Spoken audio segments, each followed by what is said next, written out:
Welcome to the Cattywampus podcast. I got a friend of mine, Chris, here with me today, and man, I'm so excited you joined us.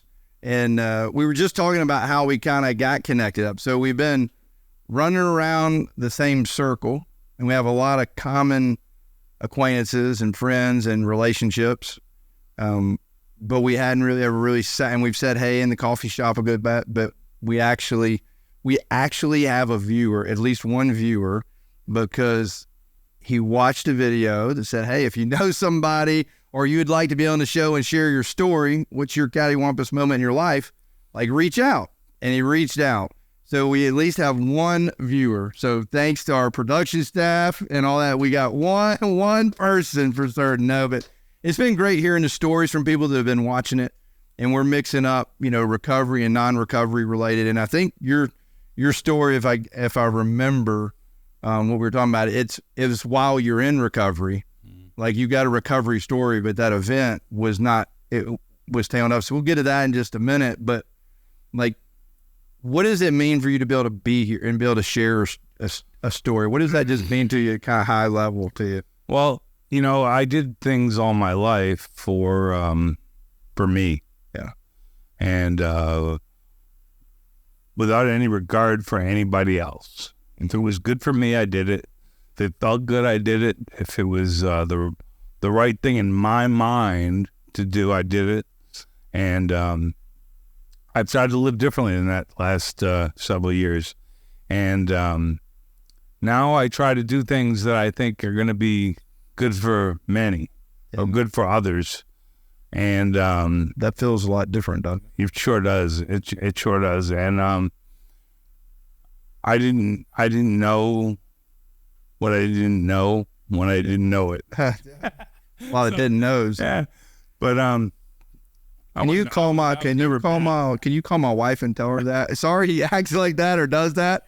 He doesn't know that he doesn't know that he didn't know it, right? Like, so even though she's told me 20 times, maybe this week, I never did any, I was never a bad guy. I never did anything to hurt people intentionally. Right. I never knew that I was hurting people unintentionally. Visions or actions.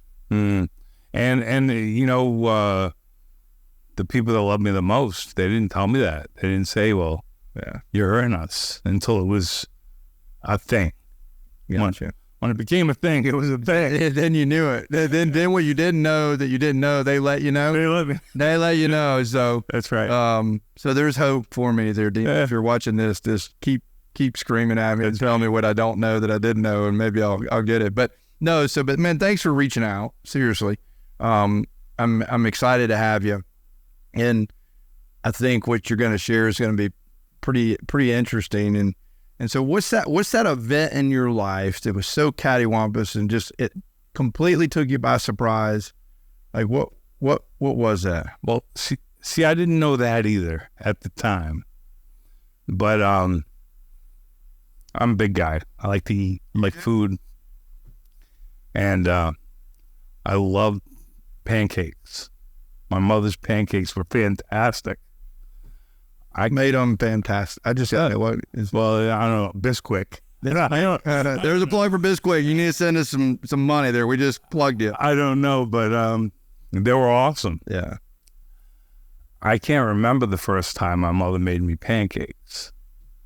I can remember distinctly the first time that I drank beer, smoked weed, drank wine, got drunk. I can remember that day as if it was etched in my memory and it happened yesterday. But I can't tell you the first time my mother, who loved me amazingly, made me pancakes. So looking back and thinking about that, that's like, doesn't make sense. Just doesn't make sense. But I remember how I felt, and felt amazing to not feel. And as life kind of carried on, that was a built-in function, and it didn't get any better. Didn't lighten up and didn't change. They just kept building on itself. But in the moment, I ran a successful life by myself, an only child to a loving mother, and college graduate, got a job, worked, did all the normal things that normal people did. But as the alcohol consumption carried on, that was carried on till I didn't know what I didn't know what I didn't know. Yep. It was hurting a lot of people. And if you had asked me the day before I quit, if I was going to quit, I would have told you, no way. There's just absolutely no way. This is amazing. Yeah. But then that moment happens. That maybe that's the Cattywampus moment. Yeah. Where the expectations had been lowered faster than the events were taking place. Oh, that's interesting. The expectations, your expectations? My expectations. Of yourself? Of myself. Of yourself. Of life were lowered, but not fast enough for the next event. So you were falling short. Yeah. And, I had a violent car accident right here in Alpharetta, where I live, work, and play, where people know me, where I have a house in the neighborhood. Yep. And I never intended that day to hurt anybody, but I did. And I did it right in front of my insurance agent's office on Highway 9. That's crazy, right? Like, I wrecked 2 cars and sent people to the hospital. And then the crazy part about that Cattywampus moment was I had to go to the hospital myself. And at 2:00 in the morning, I checked myself out of the hospital against medical advice. And the only solution I had to the problems that I had at the moment was to mix a drink. So I went home and mixed a drink.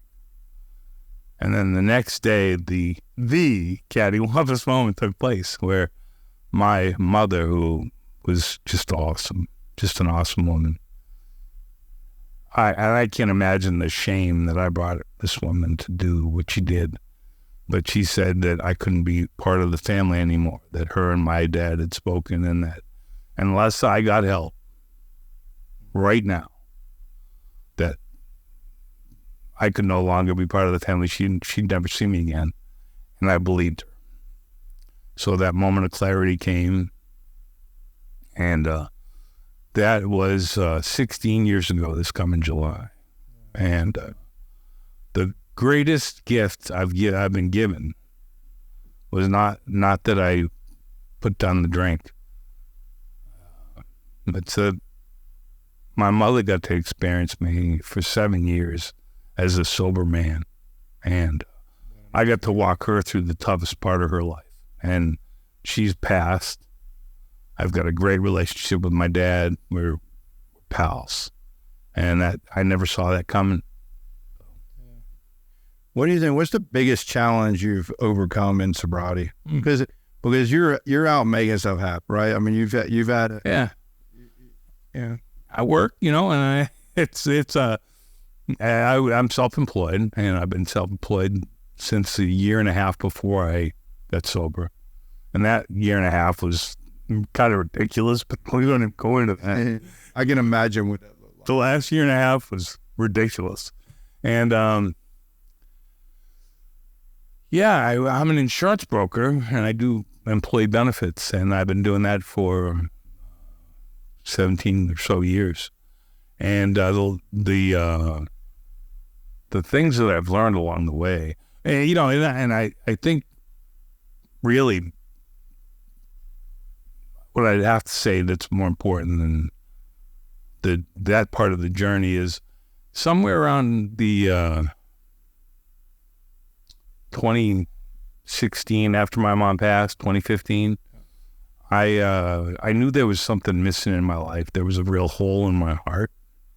And I walked into 3 or 4 churches, 5 churches, and I really have been exploring my relationship with God, and that's where I'm really enjoying this part of my life, where I'm getting an opportunity to love and serve in a way that I never cared to do before, or didn't think about doing before, because it was not top of mind.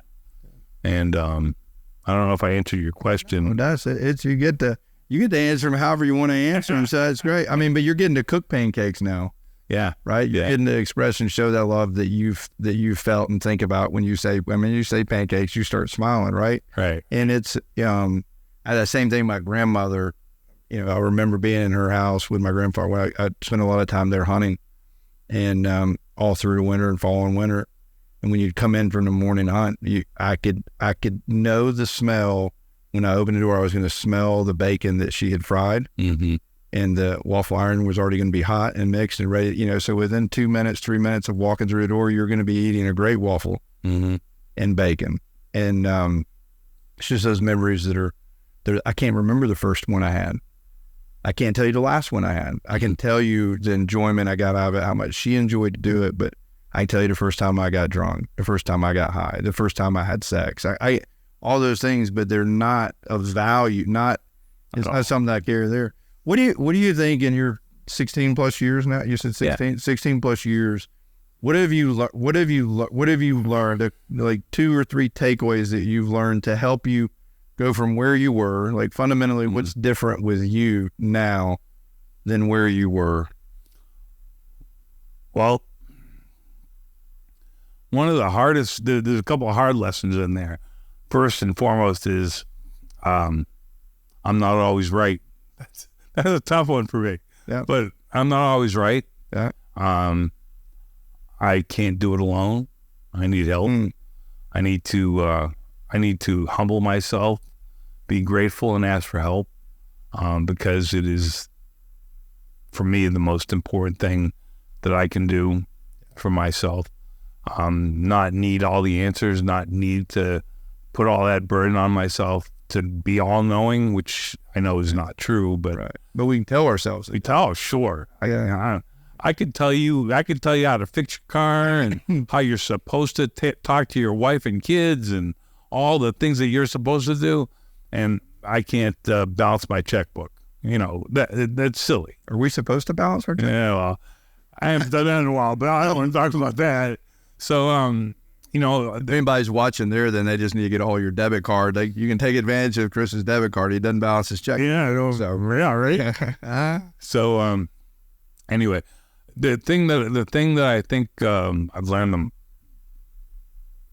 is to ask for help. Yeah, that's in life in general. So you had said, you don't know everything. You ask for help, and the other was that. Who was it? You don't know everything. I don't know everything. I don't need to know everything. I don't need to know everything. Ask for help, and you can't do it by yourself. Can't do it by myself. And it's just like it is. I mean, we got 2 guys sitting on the backside of the, it's like this isn't just, hey, let's turn on the camera, have a conversation. You wanted to capture someone's story. You want it to be meaningful. Mm-hmm. So say, okay, what do I not know? Right? Okay, I don't know. Like, could I edit? Yes. Could I do that? Yes. But am I going to do it really well? Probably not. Right? I don't know how to do it. I need help. I don't have all the answers. And so, you do it in whether it's our recovery, whether it's how you help tell someone's story, how you reach people, how you serve, how you cook pancakes. Hey, everything in it. But man, why do you think it's so hard for someone, or let's not even say someone, let's be more specific. For someone like me and you, why do you think it's so hard for us to ask for help? Well, I think that comes from the hard wiring, the wonderful families that we had, the people that were in our lives when we were young and impressionable, that told us maybe, pardon me, you can do anything you want, honey. You can be anything you want, honey. Yeah. All you got to do is go out and do it. And never in those loving exchanges were there any instructions that said, honey, you can be anything you want, but you're going to have to ask for help along the way, and you're going to need some people in your life that really are going to be pulling for you. But you got to go find those people. You got to build your tribe, and you got to go do this. No, you can do anything you want. You set your mind to it. I'm sure of it. Yeah. And so I went out, and that was my marching orders. That was what I thought. And, you know, even to the point of delusion where, you know, I was going out and living really badly, not with any regard for, as I said earlier, with no regard for anybody else. All about you. All about me. And you know, if I knew that I needed help, and if I knew that I was broken and it was okay to be broken, and I asked for that help earlier, maybe I would have got it. I don't know. Yeah. That's, but you said something interesting. You can't do it by yourself, and then you used a word. You just threw it out. It was no big deal, but for some, they don't even understand what it is. You said the word tribe, and to me, if I don't have my band of brothers and the guys that I'm really living life with and pushing against something, man, I'm delusional. I think, oh no, I got people. I've asked people for help, but I've asked them for help, but I haven't truly drawn them in and given them permission to speak truth into my life and help hold me accountable to what I'm going to do. So what is a tribe? When you said tribe, what does tribe mean to you? No, it's a lot of things, but over the last few years, you know, my business, my life was affected by COVID, like everybody, like a lot of people's. Right. And I watched my business essentially dry up. I'm a toe-to-toe. I'd go into companies and work with them on their life insurance and their disability for their executives. And almost to an account, we don't want you coming in during COVID. Well, I was always a boutique player. I was a one-man shop. I'd go hire per diem people to come work with me when I had big enrollments. And I didn't develop any electronic tools for these enrollments. So all my business is going to these big brokers that have electronic tools. So as my life is really, I'm you know, not old enough to retire and don't want to retire and not ready to retire. Probably, in all honesty, just, you know, can't afford to retire at this point. I was literally thinking, well, you know, you need help.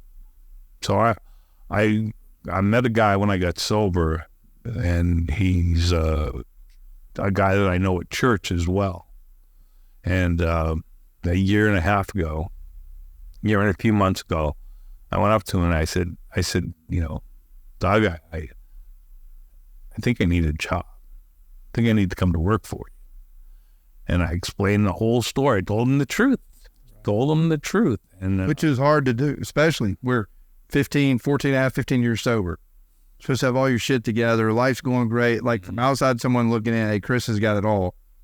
Right? Yeah. But then you're willing to ask for help there. And I did. And I was not even closely prepared for what happened next, but we started a business, and the business is thriving more than my insurance business ever did. Right. Like crazy. And now, you know, we're flying to California in a week to go see another partner company that's looking at us for a different journey altogether that I wasn't even on. And it's okay. You know, I'm not defined by my job, how much money I have, what I did, what I do. What I'm defined by is how I treat people now. And that's cooking pancakes. Yeah. It's how we're treating people and why we're treating them that way. That's a big shift. Yeah. Big shift. And, you know, asking for help, I think puts us in a posture kind of hands out. You know, we're not holding on. It's kind of like, okay, I need some help. Can you know, come join me? Give me some, you know, give me some insight, give me some support. But two, it may just be a kick where you need a kick or a push and all that. So there's been some of that too, right? You know, yeah. I have to have a hard lesson. I have to have the 2x4 to the side of the head, face pushed in the mud, and gurgling. And this one, I didn't go that far. I just said I need help. Yeah, that's awesome. Thank you for sharing that. I know that's pretty. It's humbling. Sure. To be able to walk through that, ask for help, but then to share it publicly. Yeah. So thank you. But I know life's pretty epic right now, which we're gonna ask that here in a second. But to get to that epic life, to be able to position yourself there to ask for that help there when you're well down the journey. What are some of those double D's, your daily disciplines that you're doing? If someone's watching right now, like what are you doing? A couple of things to stay balanced. So I read recovery literature every day, and I read the Bible every day, and I journal in the Bible. I journal about what I'm reading in the Bible. Right. I curate a Bible reading for about 15 guys. I done through the Bible app.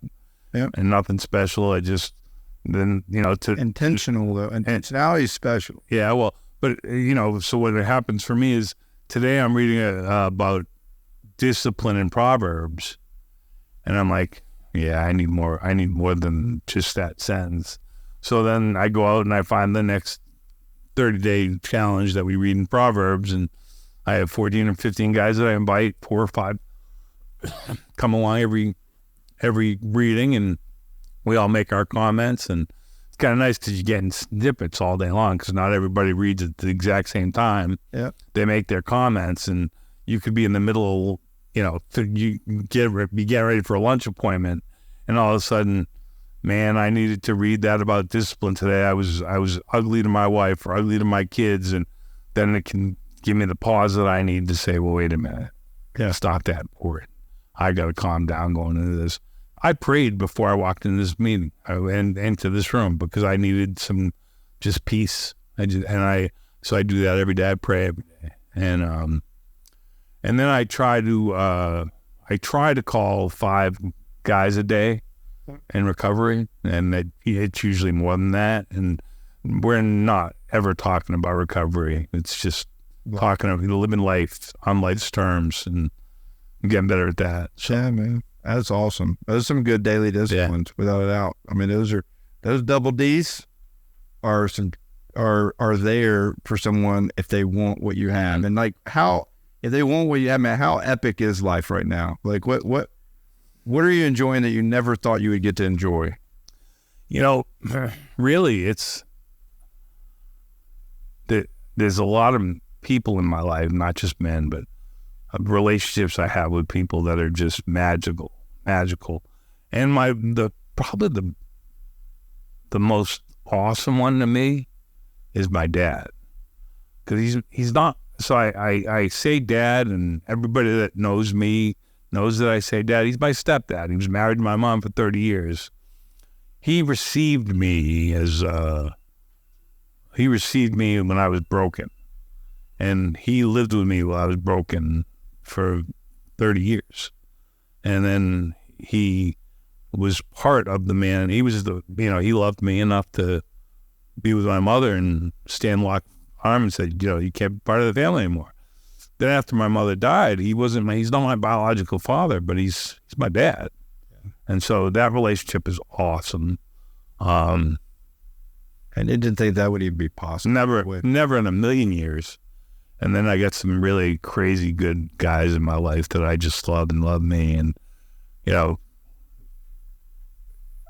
I just can't, some of it I can't put words to, but the relationships are magical. Yeah. And then the most magnificent thing that's happened for me, and I have to learn to say it first, is my relationship with God. And it's, it continues to change me in ways that I can't imagine. And that is just awesome. Yeah. And it is, man. It's like when we submit I think we really, those of us that are in recovery, and are working a recovery program, or whatever belief you have, when we position ourselves in a stance of surrender and powerlessness from brokenness, that position, man, it can take us places with a relationship with God that's just on the change that can occur in us is I mean, it's a miracle when you look at the miracle. We're not drinking and drugging and acting like a bunch of self-centered pricks, right? We don't have perfect days every day, but alcohol and drugs are not a solution. I think I said that to you the other day. I said when because we were talking, and I said, things are going really bad at work, but having a drink wasn't going to fix it. No, not at all. And so as we land down here and going to close, if you look into that camera, if there's someone that is right where you were, and it's just like, man, they just can't see a way out of this. They are absolutely hopeless. What would you share with them? I don't know if you really want me to say that No. on camera. No, I want you to say that in the camera. Does it? Well, whatever you do, you got to do it for yourself. You can't do it for anybody else. You can't do it for your wife, your kids, your mom, your dad. This is for you. And if you're not done, go finish yourself off. And what I mean by that is until you surrender, until you are truly surrendered, on your knees begging for mercy, it's just not going to work, in my opinion. And that's your opinion. No one can change how you get around. I mean, that's the great thing with it, man. So I'm super grateful you were here. Man, it's all I get. I mean, it was awesome. No, it's awesome. It's authentic, and it's your story. And that's what it is. It's your story. They can't argue with it. So thank you for sharing that. Thanks so much. Be humble and vulnerable to share that with us. If you enjoyed today, man, we're excited that you watched with us. Please share this. Like us on YouTube or Facebook, wherever you can. I guess, isn't that what they're supposed to do, Zach? Yeah. All platforms. Please like us, share us on all platforms. But hey, most important, check us back out next week for another great story. So thanks for watching.